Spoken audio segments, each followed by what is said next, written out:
the most premium experience and design it offers. So if you're expecting discrete graphics or any other big performance features, that's not the kind of Pro this is. Outside of that, the plain Pro model is the regular clamshell laptop, and the Pro 360 I have here is an S Pen enabled 2-in-1 convertible. It's a nice looking laptop, but not exactly a look at me type of thing. Both versions are remarkably thin though. Even folded back into a tablet, the 360 stays thin, and Intel says they are the thinnest Evo verified laptops to date. Generally, an extra millimeter isn't going to keep me from buying a laptop, but the thinness and other features are part of that mobile-first concept. Basically, the idea is that these are made for people who want a computer experience like what they get from their phone. You can lift the lid and be working in seconds even if you're starting with the power off. The power button has a fingerprint sensor that near instantly unlocks it, although I kinda wish they also had an IR camera so that unlocking was a little less awkward in tablet mode. Still, once you're in, your wireless is quick to connect, and this does have Wi-Fi 6E support baked in, and that gives you access to ultra-wide 6 GHz band networks. So that's good for the future, and Samsung says this will also be available with 5G support later in the year, so if that's important for you, you'll probably want to hold off. Until then, you can tether to your phone, which Samsung makes easy with a Galaxy phone. In fact, Samsung gives you several ways to work between your Galaxy phone and the Galaxy Pro. If you have a Galaxy phone like my old S9, there's a link to Windows option in the quick panel. This is to use with the Your Phone app in Windows, which basically replicates your phone on the PC screen. You can see your notifications, you can text, you can make phone calls, view your photo gallery, and even open and use your apps.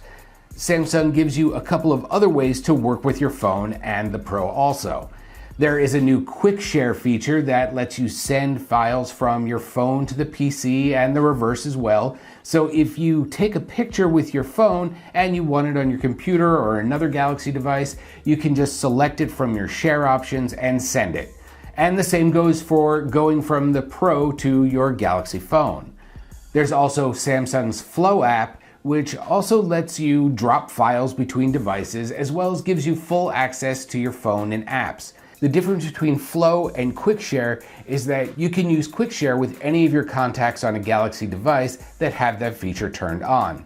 All three are handy in their own ways, but in true Windows and Android fashion, none of them seem to connect seamlessly 100% of the time. To be fair though, the Quick Share feature was just launched with these laptops, so some flakiness is to be expected. Overall, it feels like Samsung, Intel, and Microsoft are getting closer to creating the same unified experience Apple users have. That experience extends to your Galaxy Buds too, if you have them. I don't, but if you do, you can open up Samsung's Settings app and use the easy Bluetooth connection that essentially senses your buds and connects them without you having to do anything. There's also an option to sync paired Galaxy Buds on other devices by signing into your Samsung account.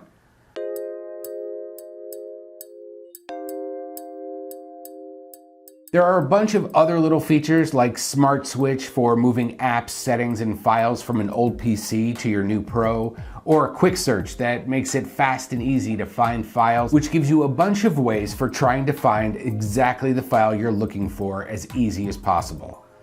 There's also a SmartThings app to control your smart home stuff, including Samsung connected appliances, and if you have a Galaxy Tab S7 or S7 Plus tablet, you can use them as a mirrored or extended display with the Pro models. Basically, if you're a Galaxy fan, if you have Galaxy Buds, a Galaxy Tab, a Galaxy Watch, web-connected Samsung appliances, or other SmartThings compatible smart home devices, this or one of the other Galaxy Books should probably be your next laptop. And even if you're just a Galaxy phone user like me, there's enough connectedness here to make it worth considering. Otherwise, this is just a nice premium 2-in-1. Inside the $1,500 version I tested, you'll find inside an 11th gen Core i7 processor, 16 gigs of memory, and a 1 terabyte SSD.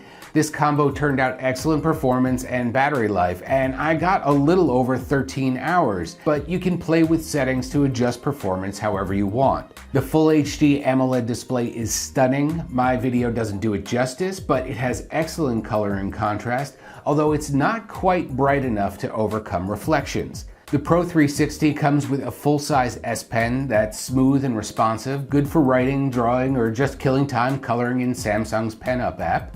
I wish the palm rejection was better in Windows, and I also wish there was some place to house this pen while you're not using it, but no case is included and there's no place to store it, but it does magnetically attach to the laptop.